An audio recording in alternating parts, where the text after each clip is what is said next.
Hey everyone, welcome back to Advanced Charting Techniques. My name is Mike Fairborn, sitting in for Cameron May, who is out. He's attending that event that we're having down in Miami over the weekend. Some of you might be attending that as well. Great if you are, but I'm sitting in for him today. I've got Barb in the chat, a great friend of mine. Nice to have Barb here. Folks, any questions, comments you have, throw those in the chat box so we can address those for you.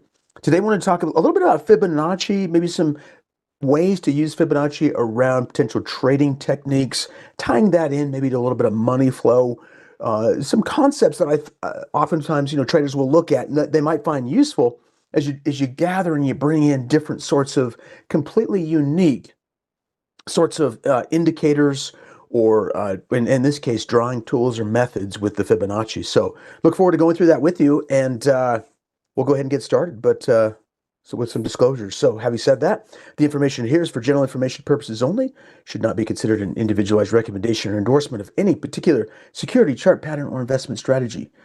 Some additional points listed there. The paper money software application is for educational purposes only. Investing does involve risk, including the loss of principal. And some additional points listed there. Let's see here.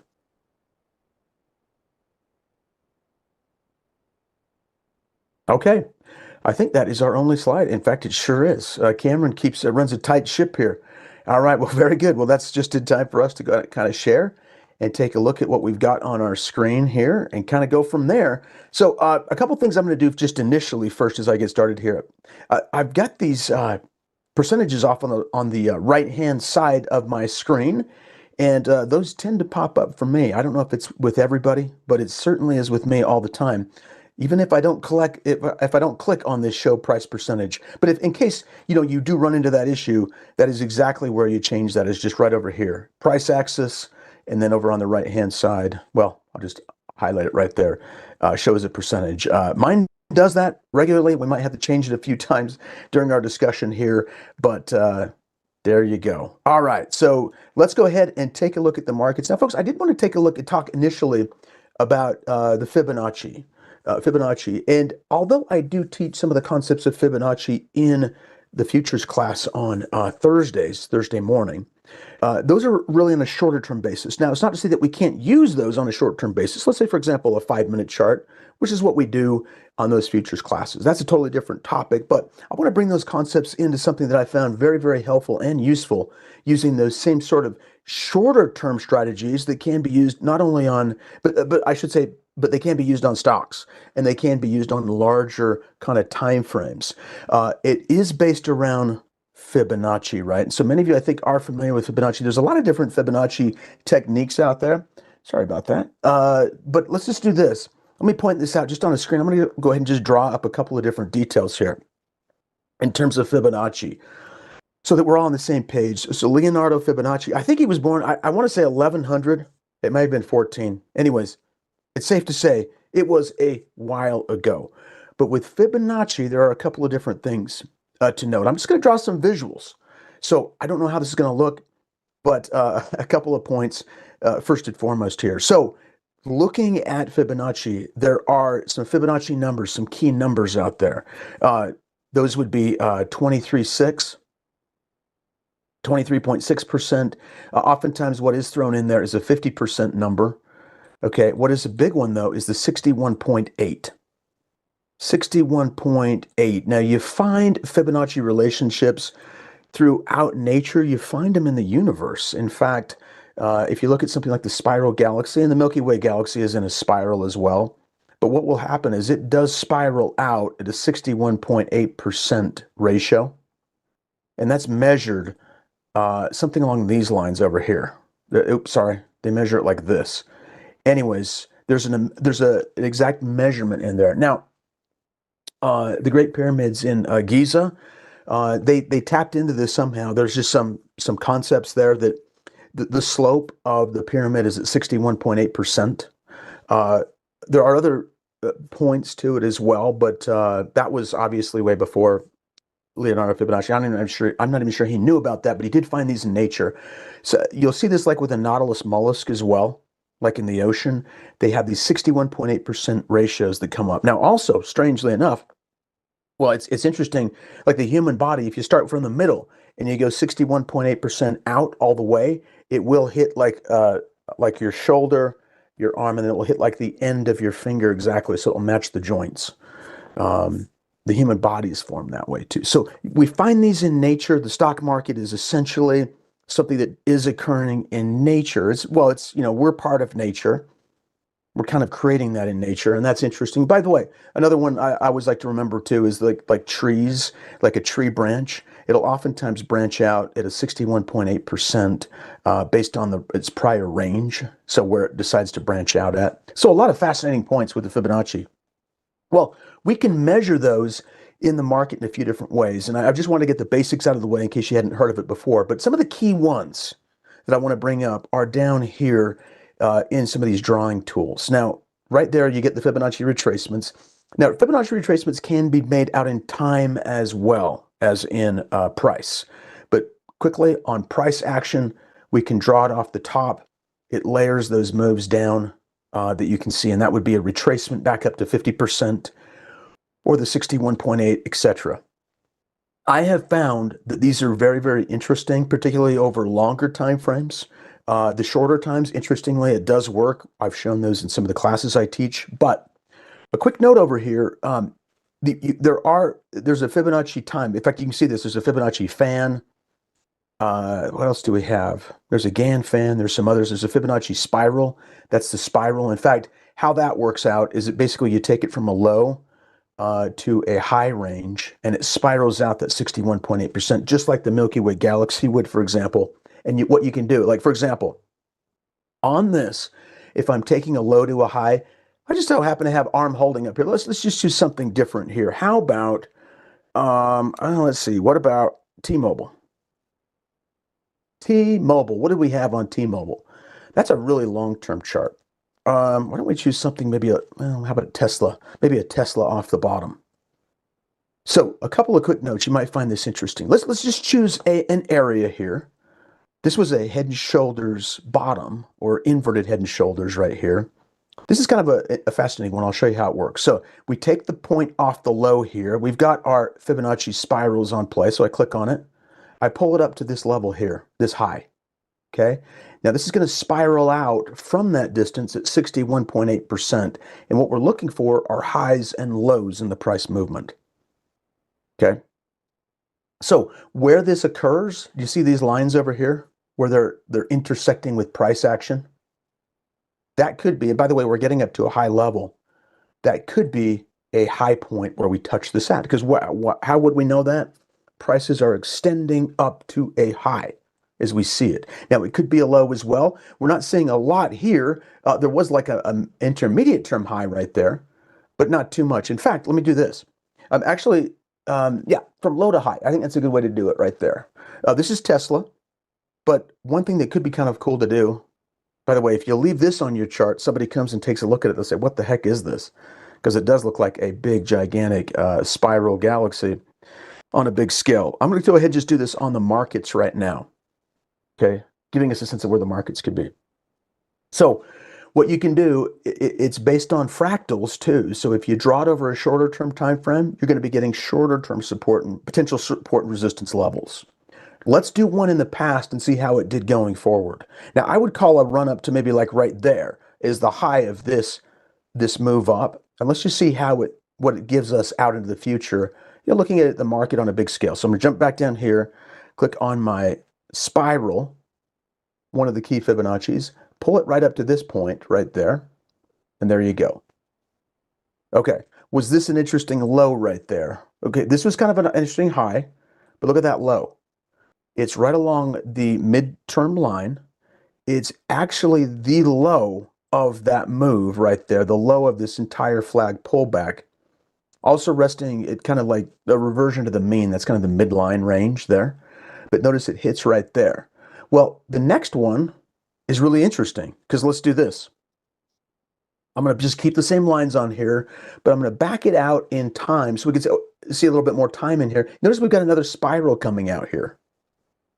Well, let's push it out to another 30 days should do it. Shouldn't change anything on it. Yes, no, it kept everything the same. There you go. Fascinating. A run kind of towards the end of the year. Now, I chose what I consider to be an interesting bottom oh, and a shorter term top here, okay? You're going to take a range of a low to a high. This could be done on a daily chart, longer term, a weekly, even a monthly chart for bigger term changes. But that's fascinating because this comes in and touches, depending upon where it hits price action at. But one of those levels where it could hit price action is right at the end of the year.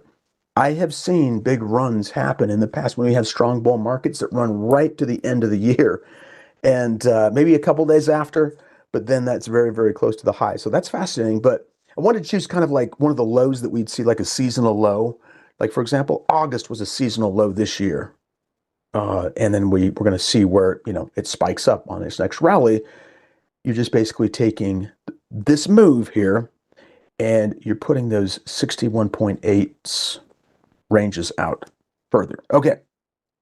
Now, this is supposed to be an advanced technicals class. I hope we're keeping up with that title because this is what we're doing. This is what it's all about as we did this. There's more there. By the way, I guess, Barb, I was close. 1170.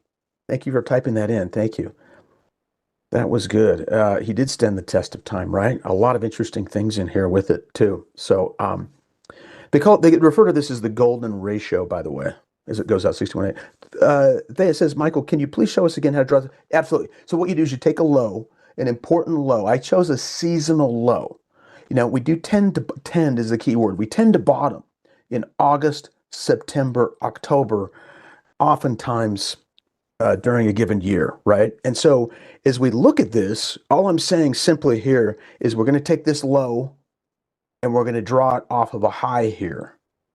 Now, I've tended to go lows to highs. Some people can go highs to lows, but this is a seasonal low, and I'm just using the strength of the rally to the upside. So I'm trying to frame this wave in here, giving us a sense, because what another theory in the market is once you get like the strength of a particular move, that same motion that caused us to get off of a seasonal low, and it was a big low, and there was a big force there, that same force will continue to have interesting time frames out in the future relative to price. So we're really combining time and price here. Do you see how we're doing that? But that's how you do it. In fact, let me just draw it again and I'll show it to you and we'll see how it lines up. It should line up the exact same way. So down here, Thea, okay, let's clear it off. I'm going to right click, remove drawing.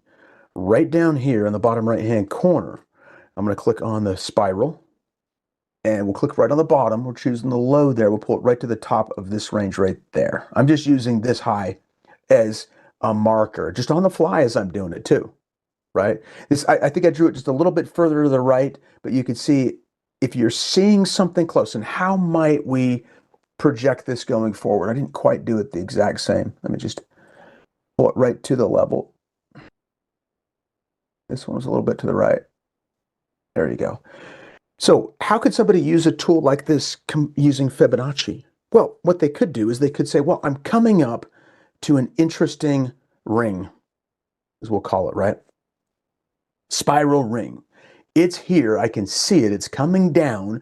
I can see prices. Prices are going to be reacting to it. Now, stop and think. Where are prices at relative to that ring? What are we doing right here? Well, we've been up. There's been a history of what? Flags. A flag here and a possible flag here. Could this be an interesting point? If we cross up above that ring, we start the next day higher. Well, there could be another form of additional confirmation, and it is, in a sense, if you're using a Fibonacci spiral here. Okay, but that's how that's done. We could also be looking right towards the end of the year here. Now, obviously, if prices are down here, it extends that a little bit further, but if prices are higher, we might be hitting an interesting turning point. So it does have to do with price action and a few other things too. So keep that in mind. All right. Now, that's how we would trade something like the Fibonacci spiral. Now, again, we can use this. I'm going to show this to you as well. Let me back out and remove this, and we'll go into, how about we do like, so here is that Tesla again. Tesla, and we're going to choose, so we chose this range and we saw this high, but the thing on Tesla that I'd noted earlier is this is kind of a longer term move. Now, was this an important bottom? You'd have to say that was a pretty big bottom. I mean, right off that low. I mean, this is the low of the move. There was an inverted head and shoulders pattern within it. We ran up. I touched it right off that high there, or towards that high. And this is what we're seeing right now in terms of those ratios, those relationships. Now, this was the longer term one, and this one would probably make more sense too, even on a weekly chart. Let's just see, it should have the same lines in there. There you go. Okay, so here is a weekly. Now, I put in the weekly here because notice over here, by the way, that's fascinating. Notice the high here, the low here. There's nothing really there. I'm just going to put a slash through there. But that, folks, is the 3-year low we just hit. Right exactly on that ring. Now, right over here, we hit another high. So this is a way to kind of backtrack to on a longer term scale and try to kind of anchor it and say, well, where am I at? Could there be an interesting high up here based upon this? There's a lot of reading we could do on this, but like I said, it does act as part of nature, right? That we're seeing out there, and it's kind of a fascinating one to look at. This one came very, very close to a weekly shorter term high right there. I'll put a lowercase h right there in that level. Now, would I say high? Well, I would say high because what are prices doing? They're running up to a high point, right? I mean, this price action is upward for sure. So we're running up.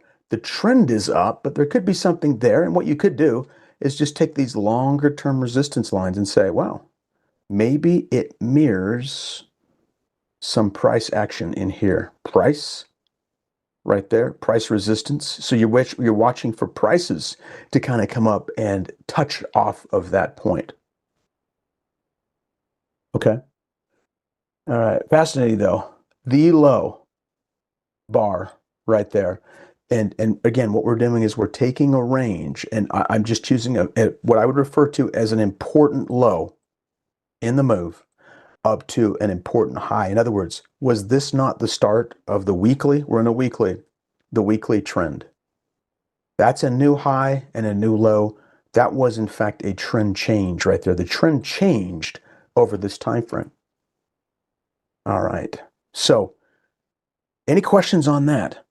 Yeah, it can be fascinating, Beauty. I throw these on from time to time. It's nice though to have a class like this where we can talk about it. I do this in some of my other classes, like generating income, and people will look at me like I'm nuts, and they should probably, because but I like to combine. I mean, might as well combine it. But it's a fascinating concept here. Let's continue on. So easy to do. To Beauty's point, right? It's a simple approach. Is there a preferred way to draw the Fibonacci? Okay, well, that was kind of the Fibonacci spiral there, Isaiah. Normally off significant highs or lows. Now let's do this. I'm going to go back and we're going to use a different Fibonacci just exclusively on price alone, just prices. So let's go back to our daily chart right there, and we'll take a look at the daily. And this was in the formation. I'm still going to use this range. This is a formation of a shoulder, a head that we know has an interesting spiral connection to it, and then another potential longer term shoulder over here. But how might we also address or utilize the Fibonacci bounce specifically? So the bounces, what do those look like? What are they doing? So this is the Fibonacci bounce. So a bounce trade, for example, bottom right hand corner of the screen, I'm just right back in my drawing tools. I'm just going to go to the regular Fibonacci retracements. Okay. And I'm going to do this. I'm going to go ahead and put these in right there at this point, and I'm going to pull them up. I'm going to really kind of zoom in on this range too, off the low. So drawing Fibonacci's, you draw them at the low and you pull them to the high. Now, do you see in here, just grabbing a stock here like Tesla, out of the blue, one that's been out of the gates pretty sharply recently, do you see any Fibonacci bounces along this level, or where we're bouncing off the Fibonacci level? So a couple of things. First of all, when we broke up above here, yeah, we might have an interesting move. We broke above a high, and sometimes you break above a high. Well, that can mean that there could be, you might be looking for support, because each of those levels that I mentioned to you, gosh, it's hard to see because, let me see if I can zoom in just a little bit more. Yeah, I sure can. There we go. A lot easier to see. So there are your Fibonacci levels right there. There's that 23.6. I missed a big one. I'm sorry. The 38.2. Actually, the big three, and it's not to say that there aren't other fibs. but the big three are kind of like right in this range. You're getting that 61.8, the 38.2, and the 50. This is a lot where traders will look at, but these are Fibonacci relationships tied into the Fibonacci numbers themselves, okay? So when you look at this, here is that Fibonacci right there, and we know the importance, potentially in nature, of the Fibonacci, so we're using that as a baseline. And as we look over here, here is our run up. Again, I've drawn it off of the low, to the high, and I'm looking for possible support levels. This is how some traders could potentially utilize the Fibonacci in the sense of a Fibonacci bounce. It would be something along these lines. Do you see how we are holding at the 50% level? Right there, we came down to it. Well, here is a way that some traders will look to trade these. Prices coming down to the 50%, and as soon as you go literally 1 penny below that 50% number, and then back up above it again, well, that is the trade entry. I'll just say plus, just an example, plus 100 here is what we're talking about. So we come down, and that is the entry point to get into this trade. Now, I did look back in hindsight, and it does go up, obviously, through that range. In fact, we touched off it a couple of times. But that is how we teach some of the Fibonacci principles. We're just using the same concepts, larger scale, for the retracement specifically on how to get into a trade. And let's talk about what this is doing here too. It's going below the 50 and then going back up above it. So 50% can act as a support level. So that is kind of like the trigger that some people could use to get in. I think you might have had it here again, and then you rallied up. The bottom line is you held above the 50% number. Now, if we were just to draw a drawing, like a bull flag off into space over here, here it is. Now, a lot of traders will say, I don't like my bull flags to go below. They've got to hold above something like a 50% level, right? Here's 50%. We got to hold above that level in order for me to take this trade. In other words, I don't want the flag pattern to go too deep, because then it's really not a flag at all. I mean, if we have a move like this, and it goes like that, at what point, does it stop becoming a flag? A lot of times traders will say 50%. Well, isn't that nice? Because it's tied into our 50% fib right there. Okay, so it's holding in terms of strength. Now, could a stronger move be at, like, let's say, a higher point up here at that 38.2? Absolutely.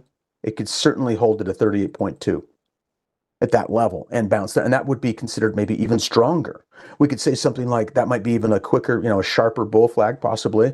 The possibility of a stronger move to the upside. I'll just put 2 pluses there as opposed to a plus down here. This one did pretty good, though, at the 50% level.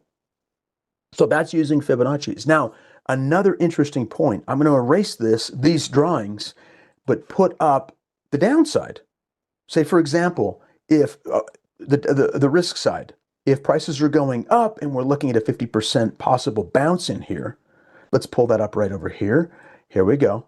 It's right at our 50% level. But then prices do this. They come down to that 50, and then they break a little bit lower, and then they close. They actually close below the 61.8. Now, what I'd found, this is interesting because a lot of traders, technicians have talked about this, and they say if you get a stock, that pulls back, you think it's a bull flag, but then it goes below that 61.8%. What that's actually telling us is that now the odds have shifted, is the way that these traders will look at it. The odds have shifted.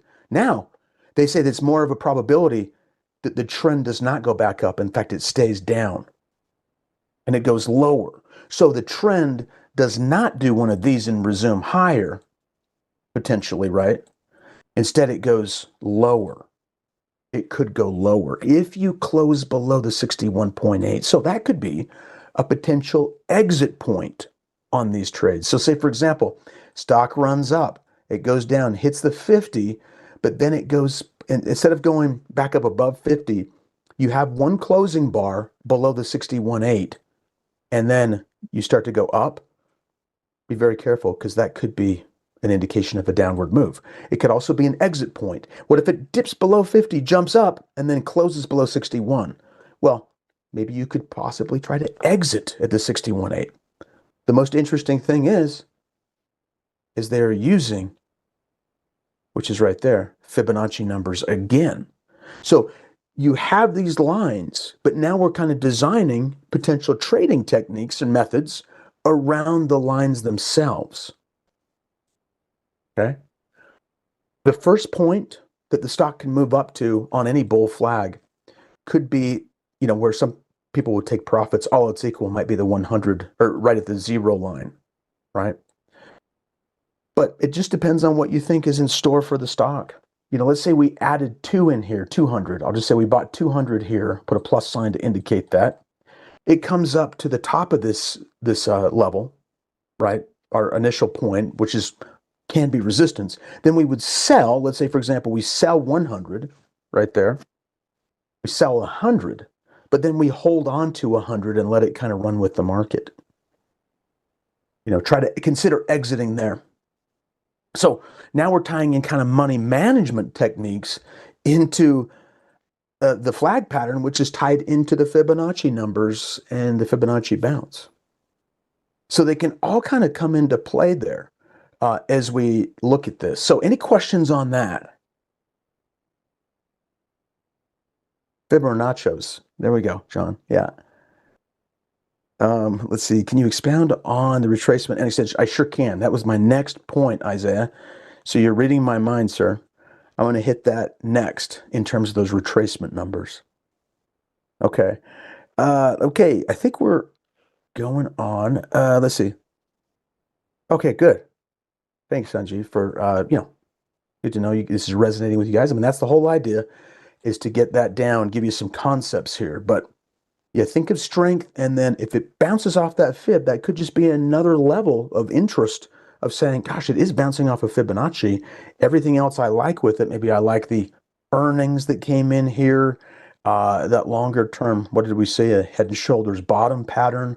Well, what's the actual trigger? By the way, do I get a close above the high of the low day or a K hold pattern, if we're bouncing off the bottom? Well, something to consider, right? Okay, now, Isaiah mentioned over here, he saw one over to the right. Well, that's where it's at. It's right there. The Fibonacci extensions, a great way to get a sense of where price action might jump up. I'm going to show you guys something really fun here before we're done, too, in terms of price extensions on a move using Fibonacci in a totally different way that I found can be kind of interesting. So let me do this right now using the Fibonacci extensions. First, with those extensions, if you ever wanted to do a bull flag, like say, for example, I'm just going to draw this over here, and no, I'm just going to take off my tools. That's okay. Let's do this. What if we were looking at a flag pattern? And we know that with flag patterns, there can be this run up here, and then sometimes, based on different expectations, some traders might say it's going to run up. This move here in price will equate to this move here in price, and that gives us a projected pattern, a target level, maybe a target up top here, right? They can also measure it. I've seen measurements off of this level, off the top of this range too, and they hit all the time. So it's one or the other in many cases. So in other words, I'll draw this one. So you take this price range, I'll draw this as another P. We're still using this same price range, just changing colors to designate it. But then we take this same distance in price and we add this. I'm not going to be exact, but I'm just eyeballing it here. But there you go. So here's a move in price. Okay. Well, that's exactly where the Fibonacci retracements, projections and extensions can be very, very helpful too for target ranges. Let's click on it right now, just to the right of the Fibonacci retracements over here. Click to the right, extensions, I've got it. I'm just going to draw this right off of my drawings to illustrate two of these, okay? These really horrible looking drawings, but let's click off the bottom here first. That's our starting point. I click one time. I take it to the top of the range. That's our measurement, right? I click again. Now I pull it down. How close am I? Oh, it's off my screen. Dang it. Okay, that's okay. You catch my drift though? Let's do this. If I go like this, no, it's still going to do it. Okay. That's okay. It just changes it. But my point is we're going to get the same measurement up here. What I could do is just quickly erase it and draw it down here, which is what I'll do. So let's say it's this move. You got this one here, and then you got another one that extends the same height up here, right? Off of this leg. So it's just kind of like maybe that distance. You see what I'm doing? So there's this price move here would match with this price. And then over here, the same price matches with this price. It's just drawn off the bottom of the bull flag is all we're doing here. So now let me put my retracements in and we should have it. Okay, so the retracements and extensions right here. So for price targets, I'm clicking on the bottom. One time I click again, voila, I've got them all there. I'm going to pull it down to the bottom of that move. Oh, it looks like I was pretty close. Do you see the 100 right at the top of my blue range right there? So I eyeballed that one correctly.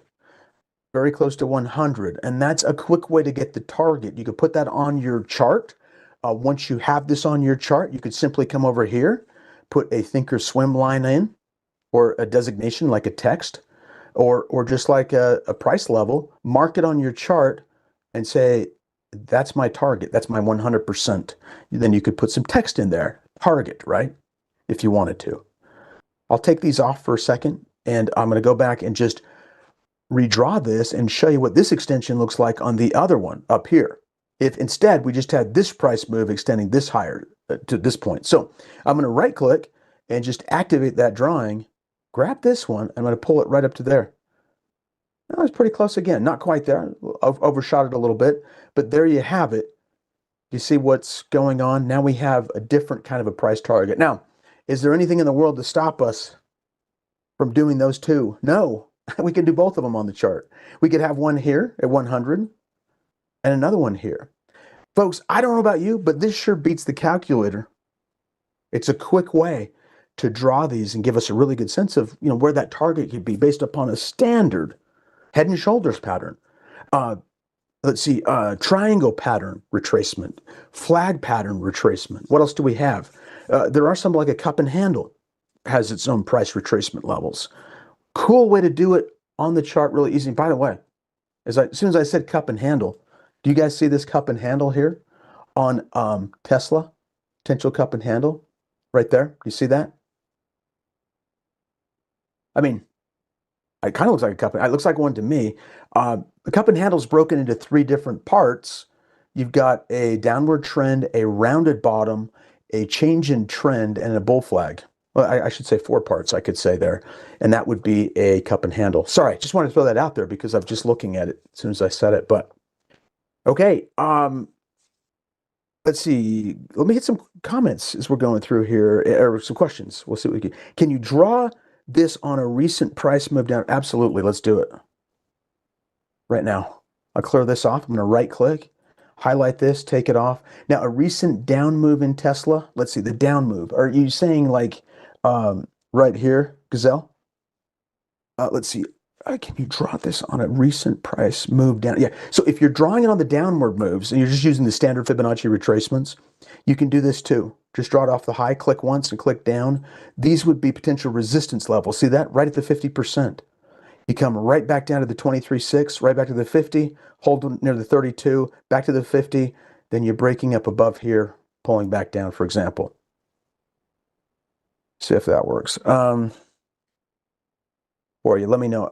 Let's see. Can you also use the fib for current price? Yes, 100%. You can use it at the current level. Let's say, for example, what could we do on our current fib? Well, looking at this, on the current price for the fib, well, one of the things I would do is I would draw this level because this was a major low. And by the way, these major lows can be formed right around earnings. Let's go to it right here. I'm going to click on it, hold this guy up.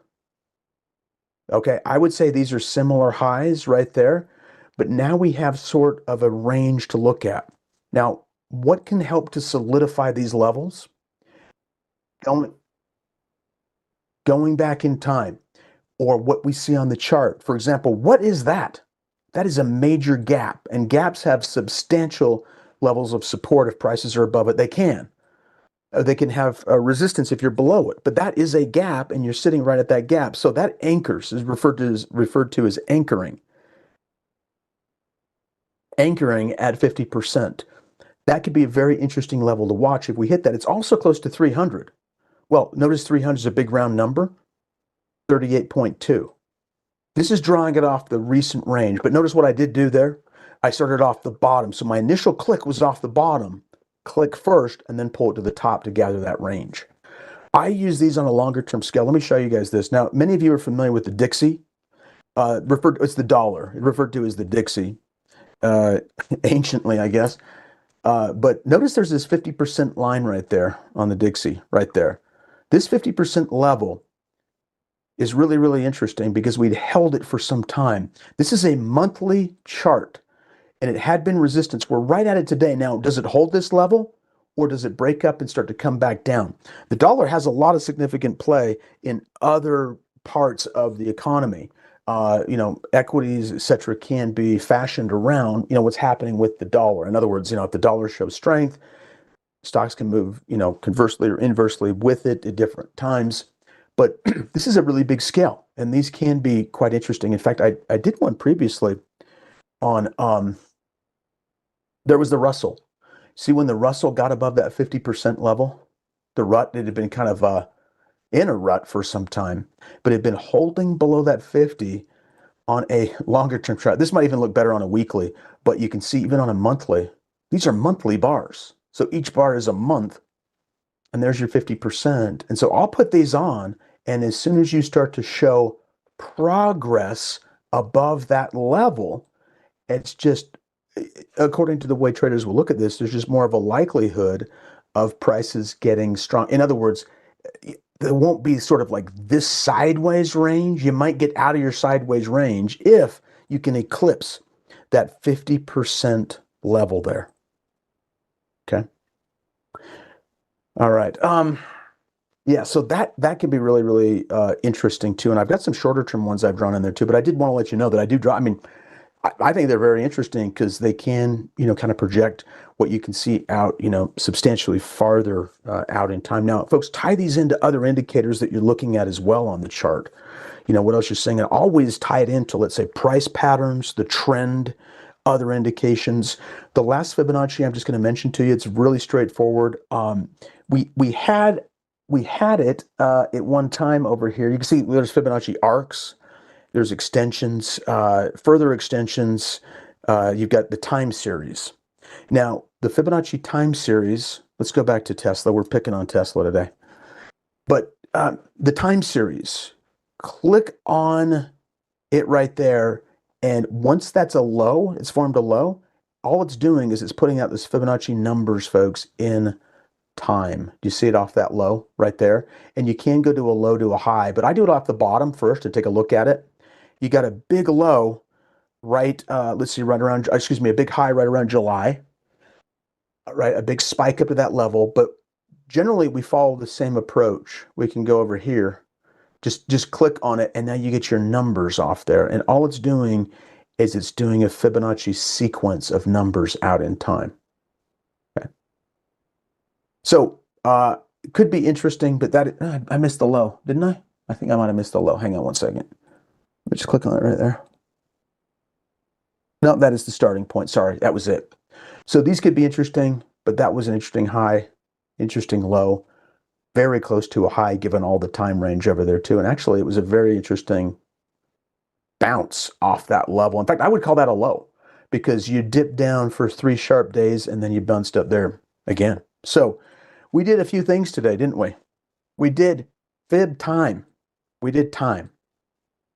Okay. We did fib price in terms of the retracement. We left on time here, but we did Fibonacci prices. And then we went all out initially. I guess I started with the more difficult one up first, but it is attention grabbing, and that would be the Fibonacci spiral. Fibonacci spiral is both time and, I fit an and in there, or just say and price. Time and price. It's looking at both concepts.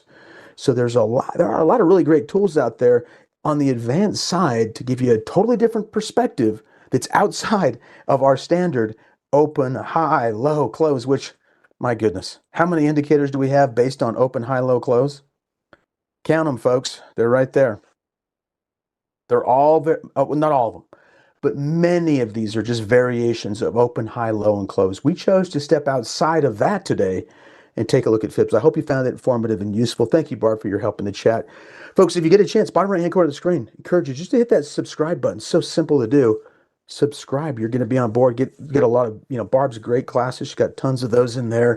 125,000 subscribers we already have.